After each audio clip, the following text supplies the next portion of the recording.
Insurrecto.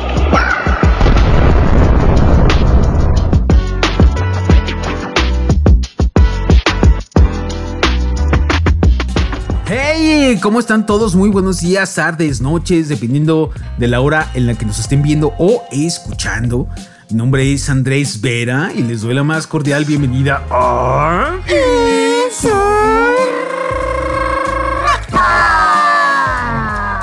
Episodio no sabemos. No sabemos cuál. Porque a pesar de que ya se acabaron las vacaciones, nos tomamos una de más en el podcast. Porque ustedes saben que pues ahí en Periómetro ya, incluso la semana pasada publiqué una pues extensa investigación al respecto de este mazacote denominado viaducto elevado, o más comúnmente conocido como el segundo piso en el bulevar que pretende la nueva gobernanza. Y tenemos que dilucidar, tenemos que discutir mucho, no solamente respecto a esta obra en específico, que además exhibe precisamente lo que es la nueva gobernanza. Entonces tenemos que trasladarnos desde esta expresión material que pretende la administración que encabeza, entre comillas, David Monreal, hacia la conceptualización. Vamos ahora a andar en un tema muy filosófico, sociológico, antropológico, proctólogo, porque tenemos que entender si este gobierno, a través de una obra en la que yo he calificado como neoliberal, porque no hay nada más neoliberal que construir obras públicas bajo un esquema de negocio cuando hay otras prioridades. Eso es lo más neoliberal del mundo. Utilizando recursos públicos, pues tantos que se quejaron que de la barda de Calderón, que el del Centro Cultural Toma de Zacatecas y un montón de obras inconclusas que simplemente servían para enriquecer los bolsillos de unos cuantos. Y esto parece una réplica exacta. Mal pensado es Entonces, usted. no, poquito. Y más con este hombre, ¿va? Entonces, para tal efecto, vamos a platicar de manera muy interesante. Ustedes saben que ya tuvimos al maestro Francisco Valero aquí charlando específicamente sobre el proyecto del viaducto elevado, pero ahora vamos a enfocarnos más a tratar de entender, y si es que se puede o no se puede conceptualizar lo que significa la nueva gobernanza en Zacatecas. Así que, pues démosle la más cordial bienvenida, nada menos y nada más que al doctor Rodolfo García Zamora, catedrático de la Universidad Autónoma de Zacatecas en el doctorado de Estudios del Desarrollo. ¡Venga! ¡Bravo! Venga, doctor, muchísimas gracias. Pero di su alias, porque es más conocido. Como el Güero Zamora. El Güero Zamora. Doctor, muchísimas gracias por haber aceptado esta invitación. Y vamos a platicar pues al respecto, porque a mí además me gustó mucho. Yo he redactado algunos temas al respecto sobre, incluso por ahí tengo algo preparado, sobre si la nueva gobernanza además, o el gobierno de David Monreal, puede o no considerarse como 4T. Y usted dijo en una rueda de prensa acompañado de Javier Calzada, del maestro Valerio, que la nueva gobernanza es más una desgobernanza. Explíquenos. Bueno, hay que tener en cuenta que el actual conflicto que ha provocado el gobernador David Monreal con la mayoría de la ciudadanía del estado y de la mayoría de los municipios, con este intento criminal de derrochar 3.650 millones en una obra que no es prioritaria, lo que viene a ser es la culminación de 3 años de un gobierno caracterizado por el autoritarismo, la enorme ignorancia sobre la administración pública y una muy evidente incapacidad de enfrentar los problemas más importantes del Estado. Y esto significa tener una perspectiva en la trayectoria política de David Monreal. David Monreal es un político gris cuya trayectoria política se explica por 2 elementos: por su hermano Ricardo, que ha sido un connotado político profesional que ha brincado en por lo menos 4 partidos políticos, ya ha hecho de la actividad política una profesión de la cual el resto de los hermanos se han aglutinado para tratar de vivir de la misma manera sin tener la capacidad, sin tener la formación, sin tener la experiencia que tiene el hermano mayor. Hay que tomar en cuenta que David Monreal fue presidente municipal de Fresnillo y su gestión fue una gestión muy gris. Como tan gris como la de su hermano Rodolfo y tan gris como la de su hermano Saúl. Y la otra experiencia en administración pública durante el primer año del gobierno de López Obrador lo ponen al frente de una dependencia cuya función era promocionar el otorgamiento de ganado a bajo costo a los ganaderos del país y cuya gestión fue muy cuestionada por la falta de eficiencia, por la falta de transparencia y con graves cuestionamientos en la permanencia en ese espacio hasta que fue nominado por segunda ocasión como candidato a la gubernatura del estado. Yo quiero compartir con ustedes cómo David llega precisamente entonces a la gobernatura del estado con una muy pobre experiencia y muy cuestionable experiencia en la administración pública como alcalde, como funcionario federal y una experiencia muy gris en el Senado. Llega a la gobernatura fundamentalmente no por sus méritos, no por su capacidad en la administración pública, sino por el respaldo de su hermano y por articularse al movimiento de Morena y a la figura de López Obrador. Entonces fue el efecto combinado fundamentalmente Morena-López Obrador, la votación la que explica que le haya llegado a la gobernatura. Claro.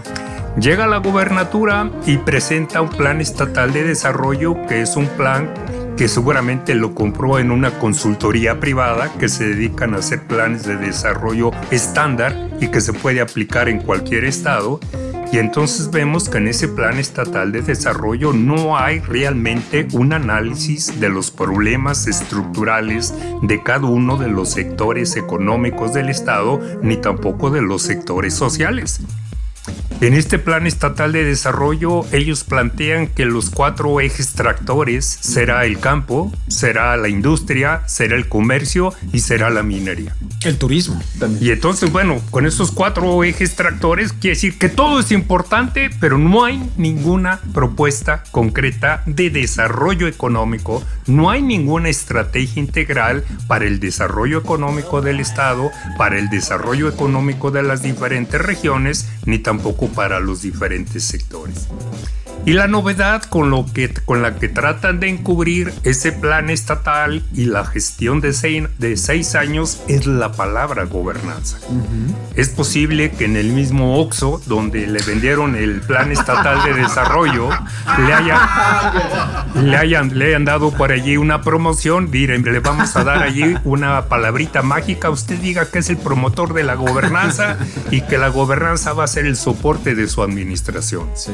A partir de que se monta en la imagen política de López Obrador y de Morena, se pensaba que se iba a hacer el esfuerzo de integrar un equipo y una estrategia de gobierno que fuera coherente precisamente con la propuesta nacional de la Cuarta Transformación. Y rápidamente lo que vimos repite lo que se ha planteado en la mayoría de los gobiernos estatales. Desde los primeros hay que recordar que él entra en septiembre y estuvo desaparecido hasta enero, sí, en que no estuvo en el estado, se la pasó en el DF, tenía los problemas con los sindicatos del magisterio, se quedó con el mismo secretario de finanzas del gobernador priista y ni el secretario de finanzas ni él sabían que no había recursos en las arcas del gobierno del estado. Entonces, oh sorpresa, se quedan con el mismo secretario de finanzas priista, ni él ni Saúl sabían que no había recursos en las finanzas públicas para hacer frente a los pagos de los sindicatos del magisterio. Y entonces durante 4 meses el gobernador estuvo perdido, estuvo ausente y un equipo que no pudo integrar hasta finales de febrero. Es correcto. Y entonces rápidamente aquí se presentan 3 debilidades que son características en los 3 años del gobierno. Una enorme debilidad en la cabeza, una persona con muy poca experiencia en la administración pública y con características como son el autoritarismo, Otra característica es la ignorancia en todo lo que tiene que ver con la economía, con el desarrollo, con las políticas públicas y por lo tanto una gran incapacidad del titular del Ejecutivo estatal y una gran debilidad en el equipo. Arma un equipo a partir de los méritos de campaña, arma un equipo a partir de los incondicionales y entonces es un equipo caracterizado por la gran debilidad técnica profesional en los diferentes espacios.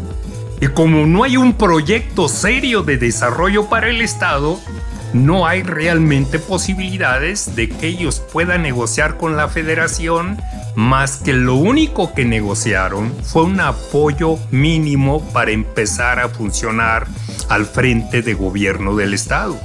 Y yo quisiera compartir con la ciudadanía de Zacatecas a hoy que en 23 días se va a presentar el tercer informe de gobierno y que mi planteamiento es que es un gobierno caracterizado por una enorme debilidad técnica del titular del Ejecutivo, del conjunto del equipo, la ausencia de un proyecto económico serio y por eso la enorme precariedad de las finanzas públicas. Durante 3 años, David Monreal ha usado el discurso de la herencia maldita. Sí. Y fue un discurso que a bombo y platillo vino a promocionar su hermano, con el pretexto de venir... Con el decálogo del terror, ¿no? Con el decálogo del terror y con esos libros que tiene una maquiladora que le hace un libro por año y que después él se los vendió al Senado. Además. Y el Senado los vendió, se los pagó a 5,000 pesos. ¿Qué tal un librito de 5,000 pesos, proctólogo? No hay... Aquí es importante señalar que no hay ningún libro en Harvard que valga 5,000 pesos, ni tampoco en el Instituto Tecnológico de Massachusetts. Pero el jefe de la familia Monreal tiene la maquiladora de los libros, tiene su mercado cautivo del Senado, ahí se los compraron y bueno, es una industria adicional. Ahí, cuando vino al decálogo del terror, es decir, que su hermano no podía hacer nada porque la herencia maldita había dejado las finanzas en quiebra, etcétera, etcétera. Pasó un año, segundo año, el tercer año y el discurso sigue siendo el mismo. Y entonces aquí mi hipótesis se cumple cuando yo veo que si bien hubo una posible herencia maldita entre Miguel Alonso y Tello, ahora lo que tenemos es la incapacidad maldita de David Monreal y de todo su equipo. Es correcto, doctor. Yo también he sostenido ese planteamiento, esa tesis. A ver, el primer año y el segundo, existe la duda razonable de que nos dejaron una deuda pública exacerbada, que usted además en el gobierno de Miguel Alonso fue uno de los principales críticos al respecto, además con foros de contrainformes al respecto de los que el propio Ejecutivo presentaba. Y llega un momento en el que dices, ya no, porque además sistemáticamente se cometen errores y omisiones que parecen no combatir esas sedicias malditas. Tal vez, y de manera concreta puedo asegurarlo, mejor me retracto del tal vez, puedo asegurar que por lo menos en las finanzas públicas sí hay un cierto equilibrio al respecto, ¿no? Se ha contratado más deuda, hay cierta liquidez, en el último año ya no hubo este retraso del pago al magisterio. Parece que las finanzas públicas empiezan a tener un equilibrio sostenido. El problema es que no se gestiona además recursos extraordinarios, doctor. No hay proyectos, porque recordemos que cuando se discuten los presupuestos de egresos de la Federación, pues cada estado va y presenta un proyecto, ¿verdad? Y se cabildean en los congresos y luego se cabildean en las propias secretarías, se ve la viabilidad financiera, la viabilidad técnica, y en Zacatecas es algo histórico, doctor. Se construyen solamente obras de relumbrón y no hay más. A ver, veamos los números. Zacatecas en crecimiento, en creación de empleo, está en los últimos lugares a nivel nacional.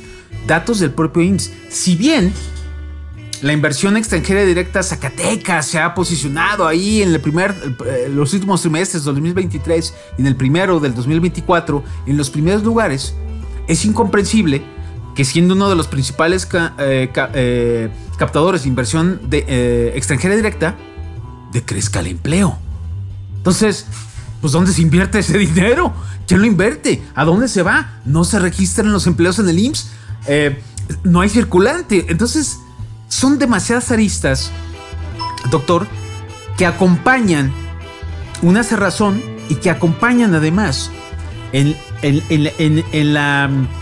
las estadísticas, en las encuestas, en las que David Monreal, desde que inició, tomó protesta como gobernador, hasta el día de hoy, en los últimos lugares de aprobación ciudadana con respecto a otros gobernadores. La pregunta es entonces, doctor, David Monreal, después de 3 intentos de ser gobernador, lo es. Una de sus principales declaraciones es: quiero ser el mejor gobernador que ha tenido la historia de Zacatecas. Después de ese andanar de buscar la gubernatura de Zacatecas, y ves que en 3 años esto es un desmadre social, además, y gubernamental. ¿Para qué quiso ser entonces gobernador David desde su perspectiva, doctor?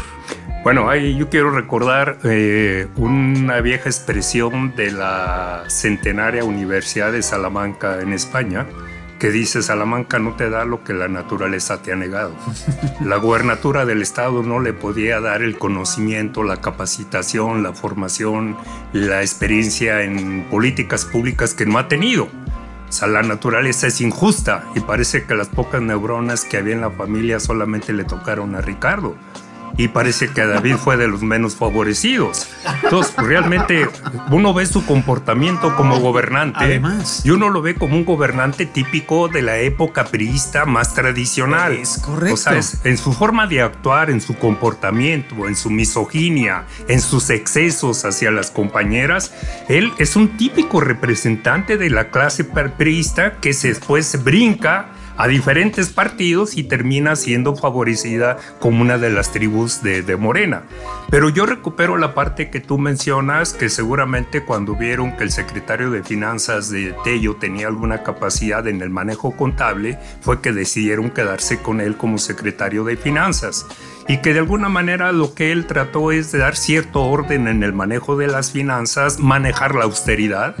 Creo que fue importante de alguna manera el cabildeo que tuvieron que hacer con el gobierno de López Obrador para ayudar a enfrentar este primer año caracterizado por los graves problemas financieros.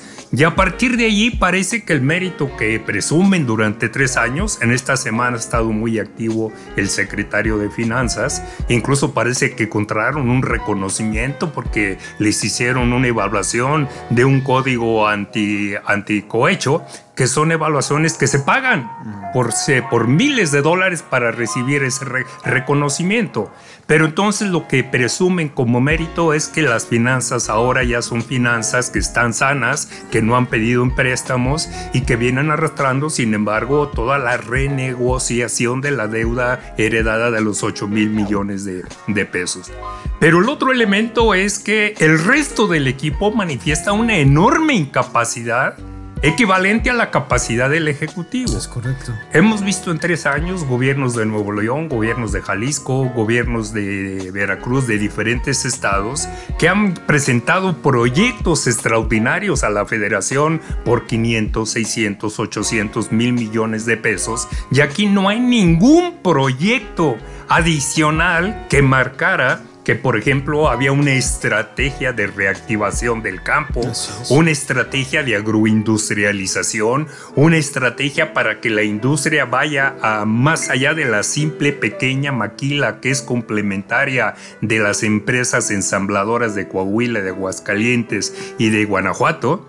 Y entonces ahí se manifiesta la enorme debilidad del Ejecutivo y todo su equipo, que no han sido capaces de construir una verdadera estrategia de desarrollo económico integral para el conjunto del Estado y para el conjunto de las regiones. Y saludando con sombrero ajeno, parecen subadministradores de los programas sociales federales. Entonces yo antes quiero esta parte, ¿qué explica el que Zacatecas aparezca con una afluencia importante de inversión extranjera? El auge que tuvo la mega minería de los metales preciosos a partir del 2001 y durante los últimos 24 años con pequeñas oscilaciones, pero este auge de la mega minería de los metales preciosos es lo que explica que Zacatecas aparezca como un estado beneficiado con una entrada importante de inversión extranjera.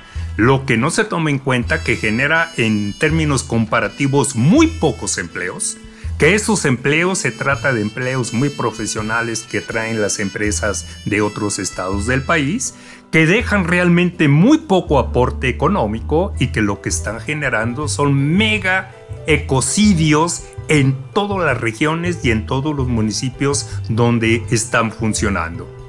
Y viene entonces la otra parte que entonces si llega la inversión extranjera se nos dice es que la minería aporta el 21% del Producto Interno Bruto, un Producto Interno Bruto que tenemos 40 años que no rebasa el 1%. Es correcto. Y cuando uno en el Plan Estatal de Desarrollo ve que no hay ningún planteamiento que diga Zacatecas es un estado caracterizado por el atraso, por la marginación, por la pobreza, por la falta de competitividad, vamos a hacer una estrategia agropecuaria, una estrategia industrial, una estrategia de servicios, una estrategia de ciencia y tecnología, no lo hay. Y entonces lo que han hecho es beneficiarse efectivamente de los programas federales y lo que ha hecho David Monreal durante 3 años es hacer el activismo político, que es lo único que aprendió y que ha tratado de copiar de su hermano Ricardo, que lo hace a otros niveles, y entonces hacer del reparto de las mochilas y de presumir de los programas federales como si esos programas sociales estuvieran llegando no como un derecho, reiteradamente dice López Obrador, y como un derecho comienza a decir Claudia Sheinbaum, sino que los plantea como si fuera resultado de su gestión. Exacto. Porque además no hay un acompañamiento de programas estatales. O sea, mucho se pretexta es que puede haber duplicidad en cuanto a la entrega de los programas. Bueno, si pudiera haber duplicidad y en todo caso los presupuestos estatales se van a gastar en algo que ya está gastando la federación, que está erogando la federación, pues hay que echar a andar la ardillita, ¿no, doctor? Y buscar mecanismos donde puede haber polos de desarrollo. Yo no entiendo, por ejemplo, en ese sentido, cuando vemos la raquítica creación de empleo y del crecimiento económico en Zacatecas demostrado una y otra vez por el INEGI y por los datos del propio Instituto Mexicano del Seguro Social, ¿cómo se pretende construir este mazacote de 3,600 millones de pesos? Que además, ojo, solamente es el viaducto elevado. Todo el plan integral, que yo no sé por qué le llaman integral, porque no tiene nada integral, nadie tiene información de esa integralidad, son 7,000 millones. Y dices, las carreteras están hecho un asco. ¿Por qué no las arreglas? Y generas además conectividad. Generas trasiego de mercancías, generas fluctuación económica, generas líquido, generas muchas cosas, generas atracción de empresas. Muchas empresas han manifestado que no se ponen en Zacatecas por las condiciones de conectividad que tiene el propio estado, porque no hay agua. Pero en la capital se desperdicia el 40% del agua por el pésimo sistema de alcantarillado y de tubería que tenemos. ¿No será factible mejor invertir esos 3,600 millones en una red de agua potable, en carreteras, que le dé a la población zacatecana un derecho humano como es el acceso al agua, no solamente bajo el tandeo, conectividad carretera, no sé, mayor tecnificación del campo? ¿Por qué habrá esa cerrazón? ¿Cuál es su teoría, doctor, respecto a esta necesidad de construir este mazacote? Porque sospechas hay muchas. Primero, Andrés, retomo tu elemento inicial, que es la duplicidad de los programas sociales. ¿O por qué, a pesar de que hay una Secretaría de Desarrollo Social en el Estado, que paradójicamente ahí hay un experto en políticas públicas de salud, una persona muy profesional y honesta, pero que lo tienen simplemente como administrador. Entonces vemos que el gobernador se ha dedicado 3 años como activista político simplemente a presumir lo que son los programas de Morena en el gobierno federal. Pero la otra paradoja es que el DIF tiene el doble de presupuesto que la Secretaría de Desarrollo Social. Y luego resulta que la señora que está al frente del DIF no solamente tiene un presupuesto del doble que la Secretaría de Desarrollo Social, sino que ya es experta en industria y en desarrollo económico y la mandan a Asia a que vaya y visite las maquiladoras para que se puedan hacer eventualmente propuestas de desarrollo en el estado. No hay duda que esa fue una aventura turística con recursos públicos, que la señora fue y conoció Asia, que a las 5 de la mañana pasaron en red, que la señora estaba ya con una empresa maquiladora asiática, pero esto nos habla de los despropósitos y la ausencia de capacidad, y entonces esto explica por qué, existiendo en Zacatecas 750,000 personas en pobreza, la Secretaría de Desarrollo Social debería tener una política específica de pobreza para los diferentes sectores, para los diferentes municipios, para viejos, para mujeres, para niños, y no lo tiene. Y luego ya viene el otro elemento, que este segundo elemento importante, Andrés, cuando dices, ¿cómo en un estado con 750,000 personas pobres, el 60% de la población económicamente activa en la informalidad, 130,000 productores agrícolas y pequeños ganaderos que no tienen apoyos crediticios tecnológicos y de comercialización, 120,000 jóvenes que no estudian ni trabajan, 4,000 escuelas derruidas y 50 clínicas en el estado que están desmanteladas? Y de repente se le ocurre a David, a fines del 2023, que va a construir el segundo piso con este proyecto secreto fantasma que nunca se presentó en el Congreso, un Congreso que ha estado prisionero de las órdenes autoritarias de David y sus operadores, y es cuando dice, si los problemas principales del Estado son el agua, los principales problemas son de alimentación, son de educación, son de salud, son de carreteras, son de seguridad, ¿por qué tirar 3,650 millones de pesos en este segundo piso? Y es cuando mi hipótesis que se trata de una decisión criminal. Y nos habla entonces ya no solamente de la ignorancia que caracteriza a David y la incapacidad, sino que, de acuerdo a la cultura de los funcionarios de México, esto habla de evidencias de corrupción. Y por otra parte, una corrupción sospechas. Totalmente más cuando se asigna el proyecto que no se dio a conocer en el Congreso, que no se ha dado a conocer durante 8 meses a la ciudadanía zacatecana, se le asigna a una empresa tabasqueña. Además, fíjense, desde sus inicios en mayo del 2022, fue cuando yo coloco en esta investigación, el jefe del Ejecutivo supervisara las primeras obras para el Platabús, extendió la posibilidad de un viaducto. Ya lo estaban planchando. Pero ahí les va. Los primeros estudios de mecánica, ustedes observaron sobre el Boulevard Metropolitano que de repente había unas empresas haciendo como unos hoyitos. Nos estaban haciendo los estudios de mecánica de suelos para la viabilidad del proyecto del segundo piso. Pero iniciaron ese año, 5 meses después del anuncio informal de David. 5 meses después, o sea, en el 2022. Déjenme decirles algo.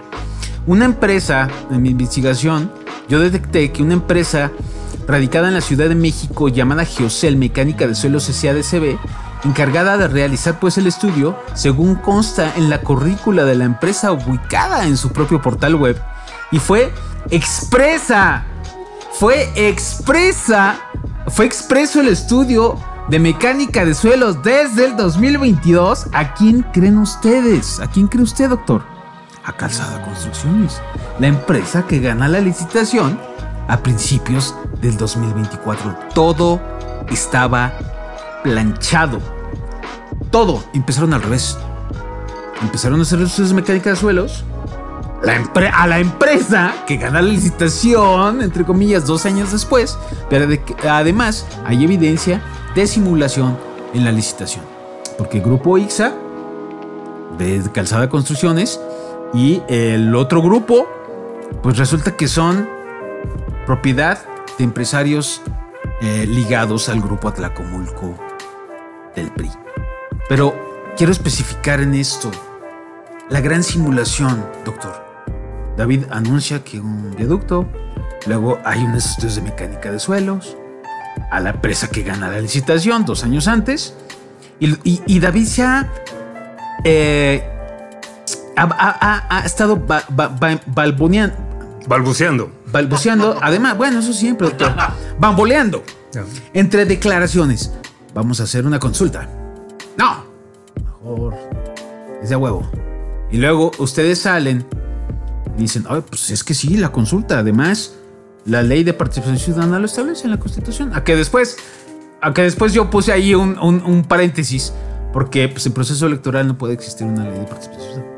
Pero ahora que se declara el cierre del proceso electoral 2023-2024, sí entra el plebiscito para un segundo piso. Ojo, hay que retomar eso. Y luego dice, no, pues que una encuesta realizada por la Universidad Autónoma de Zacatecas, doctor, por la UAS, una encuesta completamente amañada, que en ninguno de sus 12 reactivos pregunta a la sociedad, ¿es viable el segundo piso? ¿Quieres un segundo piso? ¿Lo conoces? Lo socializaron 3 días antes, por amor de Dios, antes, y salen en una transmisión en vivo con el secretario de gobierno y el rector, presentando la encuesta, donde además los números de la encuesta señalan que la mayoría de la gente se traslada en autobús. O sea, yo dije, híjole, se están llevando a la UAS entre las patas primero. ¿Cómo ve esta situación, doctor? ¿Qué está pasando con la universidad en ese sentido? Y este cantinfleo de David Monreal al respecto, donde además, bajo la evidencia periodística, se demuestra que ya todo estaba antecedido al anuncio formal de Mobi. Pues aquí podemos parafrasear al libro de García Márquez, Crónica de una corrupción anunciada. Cuando sí, desde el 2022 sí, ellos ya tenían el acuerdo con la empresa, que la empresa ya había empezado estudios técnicos y solamente lo programaron diciendo, bueno, vamos a la mitad de la gestión estatal, viene lo que ellos prevían, el triunfo de Morena, eso va a ayudarnos a que tengamos buen respaldo, y de alguna manera ellos ya estaban pensando en esta inversión, no como una inversión que resuelve un problema central del 1.700.000 zacatecanos. Exacto. Es muy claro lo que tú señalas, la paradoja que tristemente contratan a la escuela, a la unidad académica de matemáticas, la contratan, le entregan el cuestionario, ellos aplican el cuestionario, utilizan la imagen de la universidad con la colaboración muy triste del rector Rubén Ibarra, y finalmente la encuesta no tenía nada que ver con el segundo piso, solamente era que si estaban de acuerdo en que se hicieran obras para mejorar la movilidad, sí. Y la gente dijo sí. Pero afortunadamente la maestra Uribe que capta y dice, solamente el 13% de quienes contestaron la encuesta dicen que podrían utilizar ese segundo piso. Es decir, quiere decir que el 87% manifestaron que no tiene ningún sentido el derrochar esa cantidad de dinero. Recientemente la empresa encuestadora Lema, que es una de las empresas encuestadoras más serias en el estado, hizo una encuesta en todo el estado y entonces el 85% manifestó su rechazo a que se derroche criminalmente esa cantidad, existiendo los graves problemas de desempleo, de pobreza, del campo, de marginación. Sí. No recibimos llamadas en vivo, déjenme la corto. Entonces, de alguna manera, creo que eso habla precisamente de esta lógica de la desgobernanza. Para allá vamos. De la desgobernanza y realmente seguir con la vieja cultura priista de hacer de la función pública una oportunidad del atraco, del despojo, de la corrupción a través de las redes de amigos que tiene toda la familia Monreal en todos los partidos políticos y con todos los sectores empresariales. Porque afortunadamente con el estudio periodístico profesional que tú haces con ese seguimiento, entonces ahí se ve la connivencia, se ve la complicidad que desde el verano del 2022 ellos ya estaban planteando lo que representa un atraco a las raquíticas finanzas del estado de Zacatecas. Y entonces yo digo, 3 años después, lo que David está ratificando es su incapacidad, su ignorancia, pero también la traición, lo que inicialmente mencionábamos, la traición a la cuarta T. Claro. Porque la cuarta T dice no mentir. No robar. No mentir, y ha mentido durante más de 2 años. No engañar, ha engañado a la totalidad de los ciudadanos del estado. Y no robar, güey. Y ahora lo que nos están diciendo es realmente una obra que no es prioritaria, quiere competir con la estela de luz de Calderón, o a lo mejor quiere competir con Miguel Alonso con el famoso Centro Cultural, y quiere pasar a la historia como dentro de lo que es el mausoleo de quienes desvalijaron las finanzas públicas con proyectos fantasmas que finalmente lo que hacen es dejar un enorme endeudamiento, un grave impacto y profundizando los problemas de la pobreza, de la marginación, el atraso, la violencia y la inseguridad que caracteriza a todo el estado y fundamentalmente Fresnillo y la zona metropolitana de Guadalupe y Zacatecas. Ahora, son 3.600 millones de pesos, 3.650 millones de pesos para el viaducto elevado de presupuesto inicial. ¿Qué obra en este país se termina con un presupuesto inicial? Primero. ¿Saben qué? Costó otros 500, otros 1,000, ¿cómo ven? Es típico, ¿no? Pero además, yo cuestiono mucho, doctor, esta parte del costo-beneficio, que muy pocos han tratado a profundidad ese tema. Y yo lo comparaba también en un texto. A ver, ¿el segundo piso es el Tren Maya? ¿Es el AIFA? ¿Es Dos Bocas? Obras prioritarias de la 4T que también salieron carísimas, pero tienen una intencionalidad, por lo menos de autonomía energética, de desarrollo social para los pueblos en el sur del país, que es una zona muy abandonada. Y el segundo piso, que atraerá industria, atraerá creación de empleo sustentable, porque dicen, es que va a crear 2.500 empleos pues durante 2 años. ¿Y luego? Este señalamiento, Andrés, es muy importante porque uno pensaría, bueno, la familia Monreal presume que su origen es agrícola, que todos ellos son campesinos, todos conocimos que su padre era un modesto campesino que se ganaba dignamente la vida con la pequeña agricultura y la ganadería. Pero parece que en términos de política pública de desarrollo rural, ninguno de la familia ha aprendido lo básico de política de desarrollo agrícola y desarrollo rural. Con 3.650 millones de pesos se pueden generar 15,000 empleos en el campo. ¿Cómo? Se pueden generar 15,000 en empleo si realmente se tienen el equipo profesional, técnico, honesto, con diferentes estrategias en las diferentes regiones y en los 10 primeros principales sistemas productos.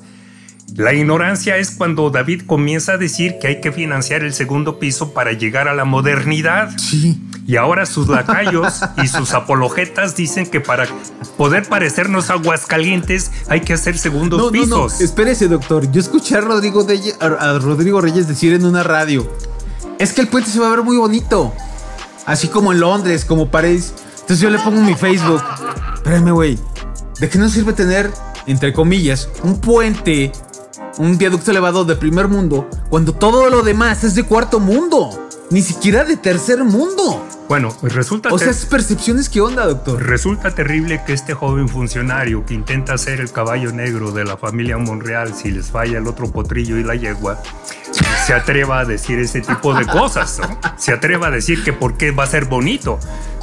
Un secretario general de gobierno debería estar preocupado por 750,000 pobres, por 130,000 agricultores, por 4,000 escuelas casi abandonadas, por 50 centros de salud. Cuando él viene de una estancia académica breve en Londres y brinca de Londres al atraso y la marginación y se da embeleza con ese discurso del autoelogio de la gobernanza, pero la gobernanza no pasa los muros de ciudad de gobierno. Es correcto. La gobernanza debería manifestarse en los presupuestos donde la generación de empleo, el tema de pobreza, el tema de salud, el tema de educación debería ser fundamental, ¿no? Y ahí les van algunos datos. Por ejemplo, comprobemos y regresemos a ese punto inicial, doctor, si a usted le parece. Comparemos la nueva gobernanza con la 4T. Con la 4T los mexicanos han reducido, se ha reducido la pobreza en 5.4 millones de personas. En términos relativos, pasó de 43.2 del total de la población en 2016, a 36.3 del total de la población en 2022, tan solo en 4 años de la administración de López Obrador. Aunque David Monreal arribase al gobierno de Zacatecas en 2021, la medición del Coneval indica que entre los años 2020 y 2022 solamente se redujo la pobreza en 1.6 puntos por ciento en Zacatecas.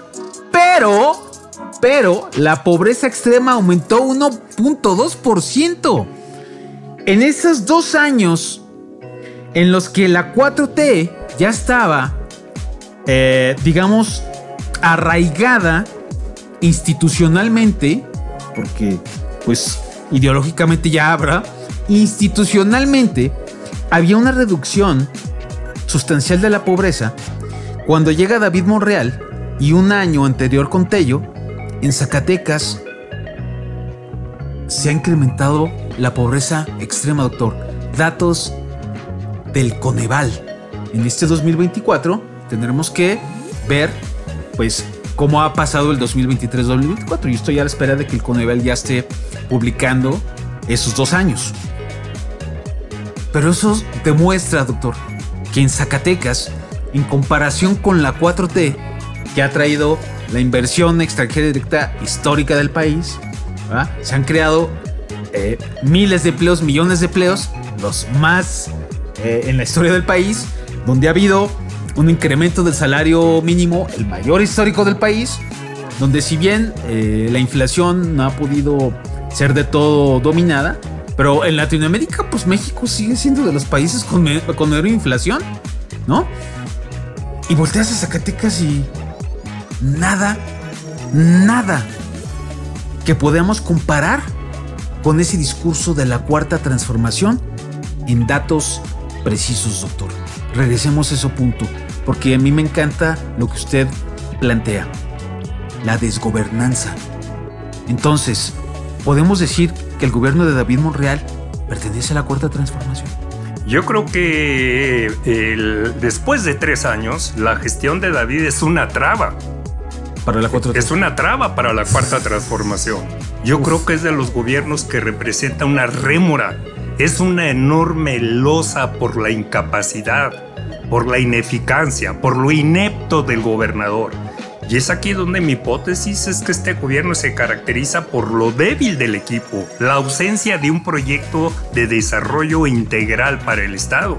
Y uno se preguntaría, entonces, ¿en qué han invertido los cerca de 700 millones de pesos que se destinan al DIF y a la Secretaría de Desarrollo Social?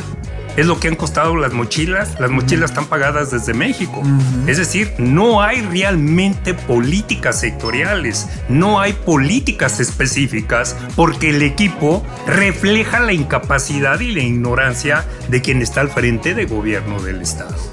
Entonces, cuando uno ve el discurso contundente, coherente y el compromiso que planteó el día de ayer la presidenta electa, y cuando estamos padeciendo esta desgobernanza, esta incapacidad y el autoritarismo de David Monreal, dice, este tipo de gobernantes representan una traba, son un obstáculo, son una rémora.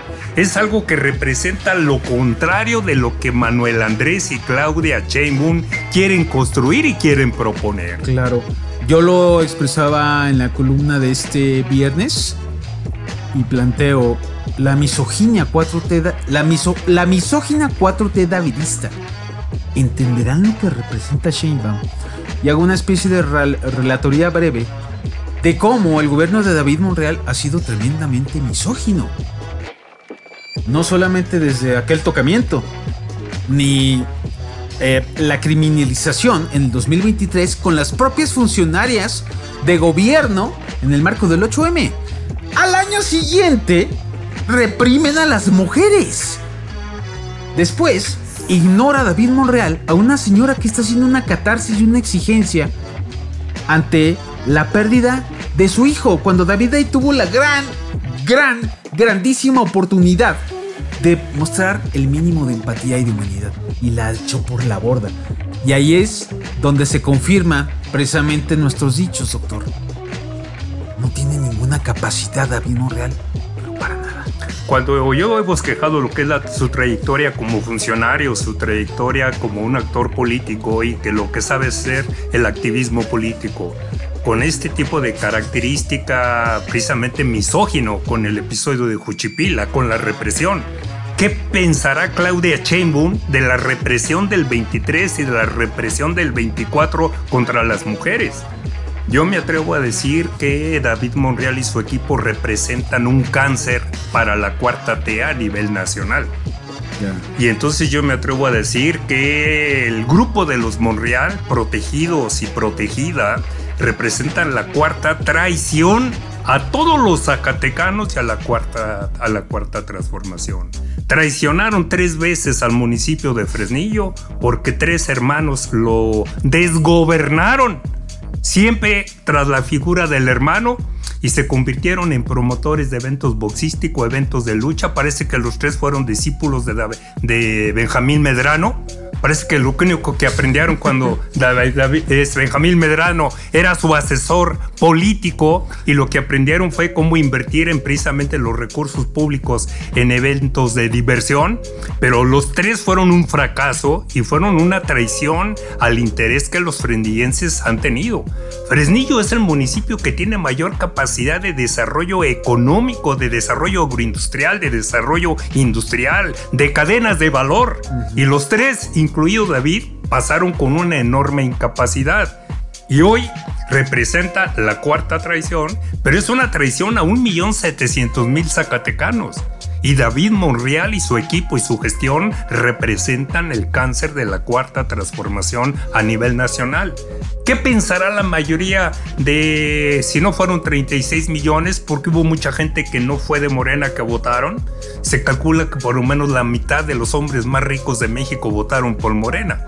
Pero ¿qué pensará la mayoría de Morena el que reiteradamente el gobierno de Monreal sea el peor gobierno evaluado por los zacatecanos a nivel nacional? Sí. Entonces es un cáncer, es un lastre para Morena y para las propuestas, especialmente para las propuestas de la gobernante Claudia Sheinbaum. Y aquí va a haber 2 opciones: o cambia su forma de actuación, o hay un cambio a fondo, que no creo que lo vaya a hacer.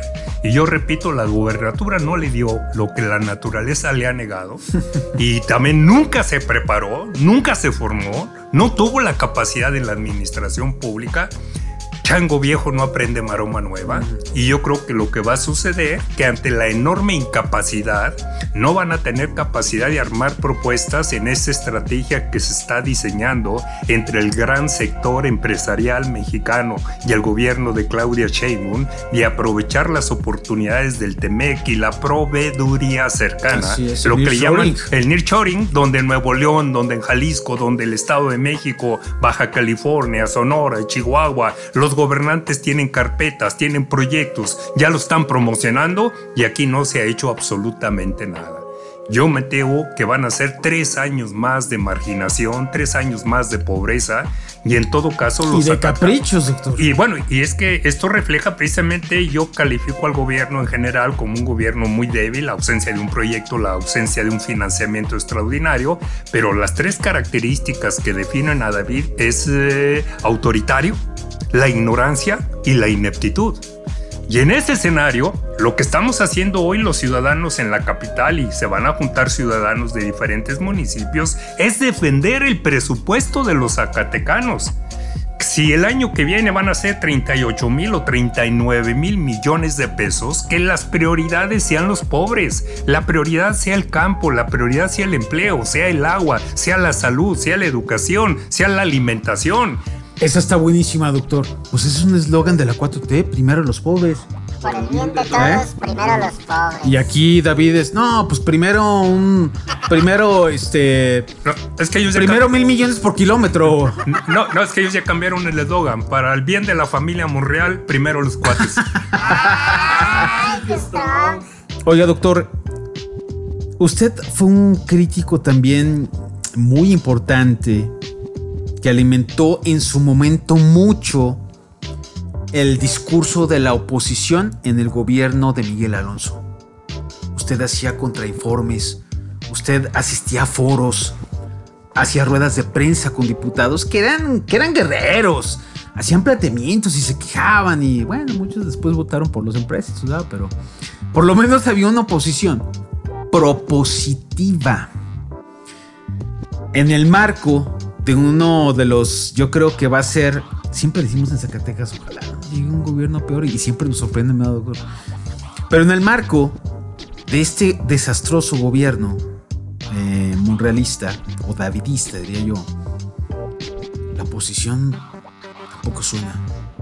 No tiene ni credibilidad, ni legitimidad, no tiene ética, no tiene moral.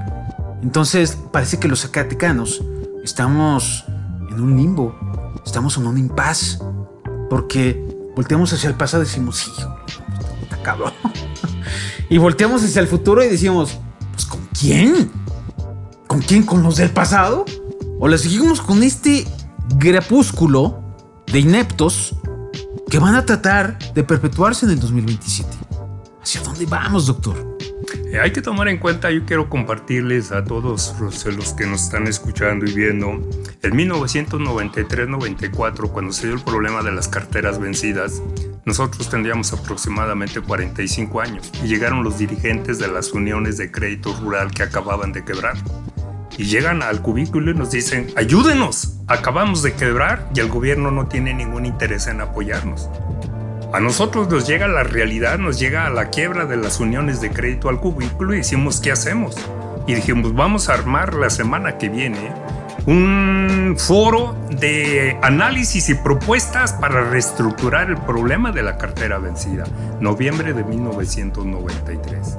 Y a partir de ahí, nosotros que veníamos desde la etapa estudiantil y de vinculación con los movimientos campesinos, entramos en una etapa de colaboración permanente con la problemática del campo, con la problemática económica del Estado. Y logramos de alguna manera, con la ayuda de distinguidos académicos y académicas de la UNAM y de la UAM, armar una propuesta de reestructuración. Fue una época en que el Barzón tuvo 30 días la avenida Hidalgo llena de tractores como un elemento de presión. A partir de ahí se dieron relaciones de nosotros con diferentes dirigentes y con la gente que en aquel momento era de izquierda.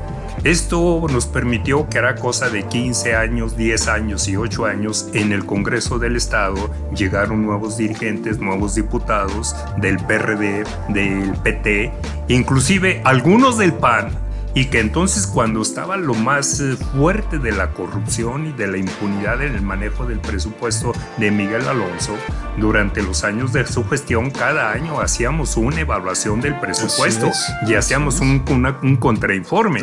Entonces cambian las legislaturas y ahora lo que se hizo fue una legislatura caracterizada por las babies, los junior, las hijas de, los hijos de, y todo controlado desde la Secretaría General de Gobierno, todo controlado por el equipo directo de David, un Congreso totalmente atrapado y entonces un Congreso que les ha estado autorizando este manejo autoritario, este manejo discrecional del presupuesto.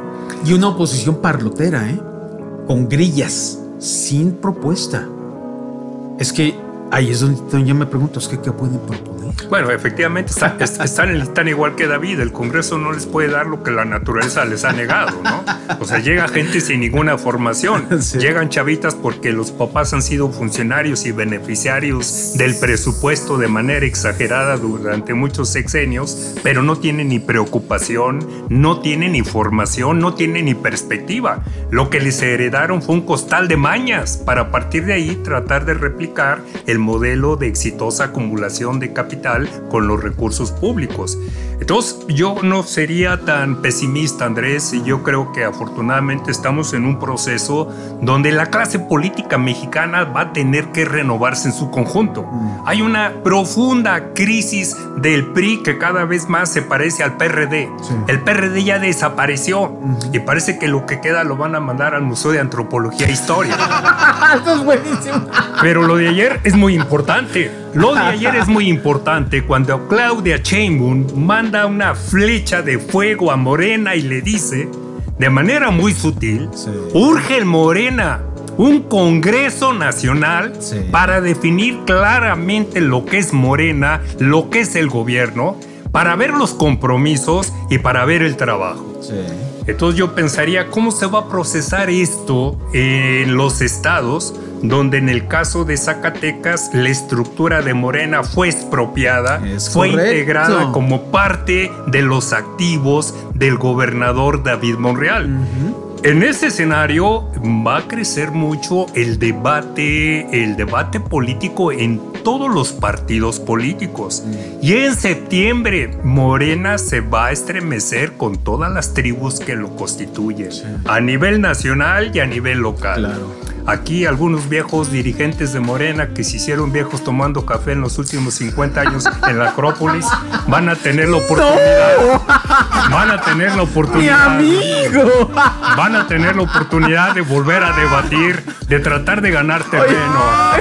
Nosotros diciendo, no, el doctor Zamora va a estar, es el que nos está haciendo reír, Entonces yo creo, yo soy optimista, yo creo, claro, me gustó mucho. A mí me encantó. Los mensajes que dijo Sheinbaum fueron precisos. No.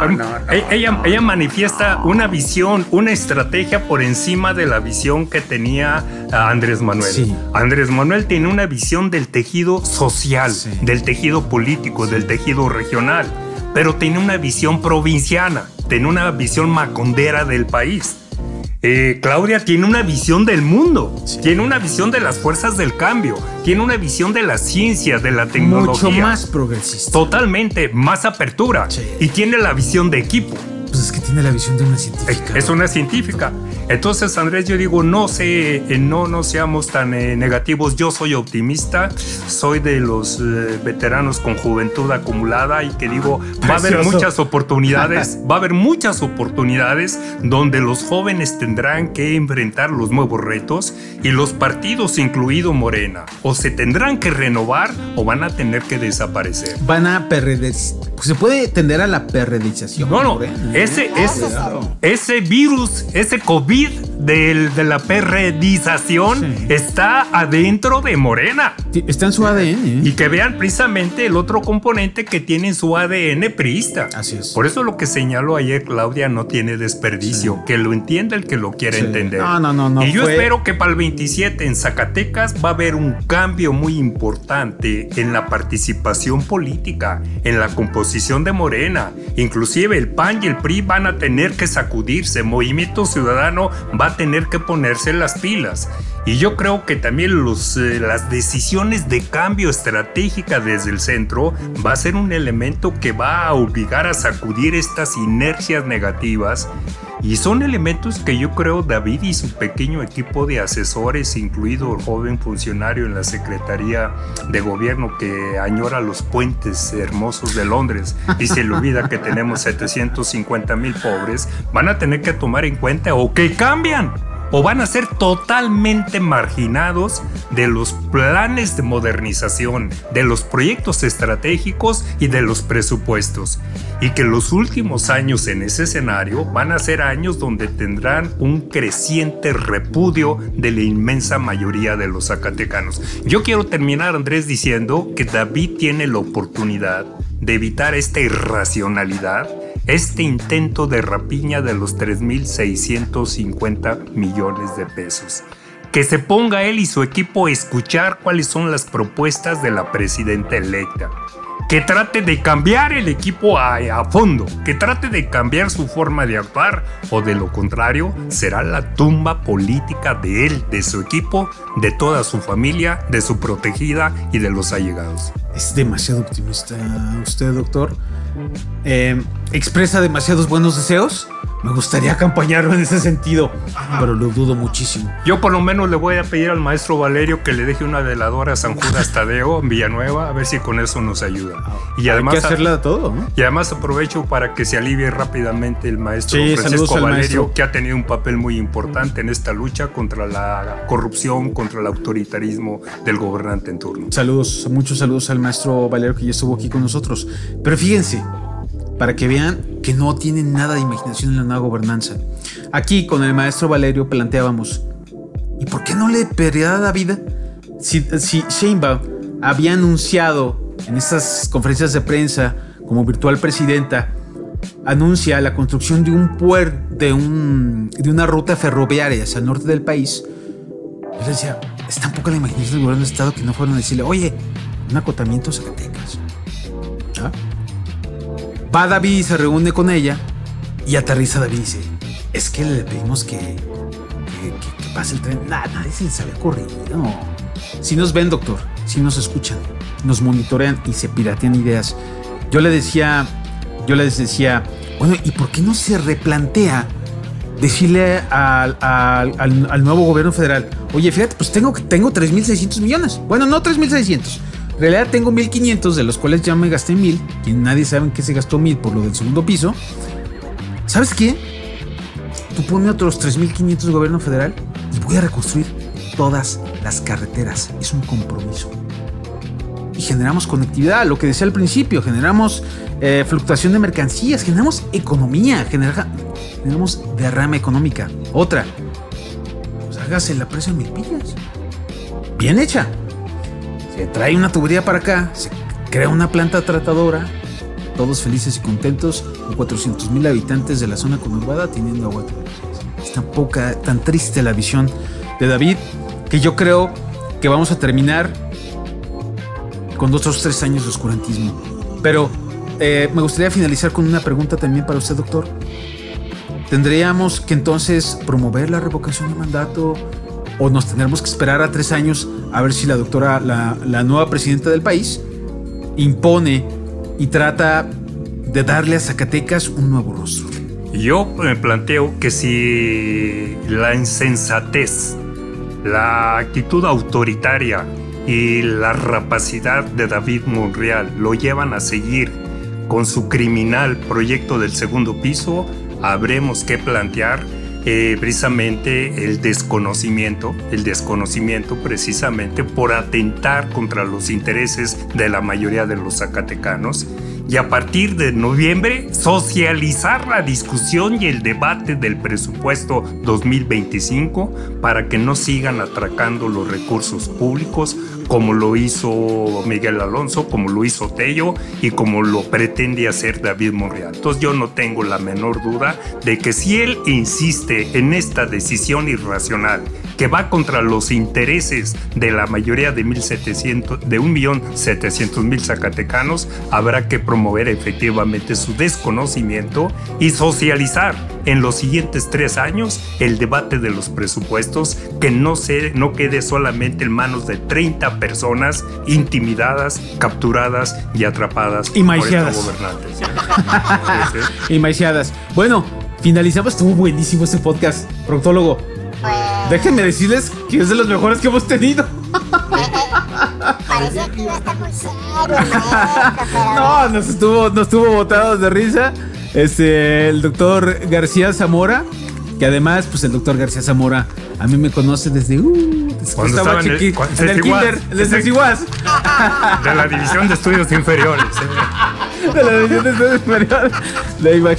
Imagínense desde cuándo me conoce el doctor. Además, pues a mí yo siempre me gustaba entrevistarlo también, precisamente en el sección de Miguel Alonso, que yo como medio de comunicación también fue un medio bastante opositor. Ya se saben las historias en las broncas que me metí. Me espiaba Miguel Alonso, me mandaba espías y el teléfono hackeado.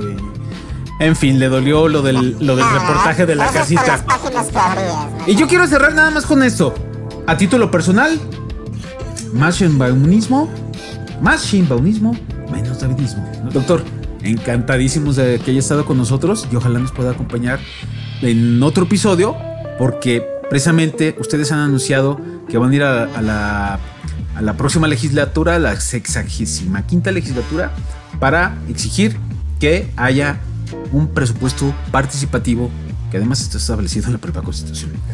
Y tendremos que, pues, pormenorizar y discutir al respecto.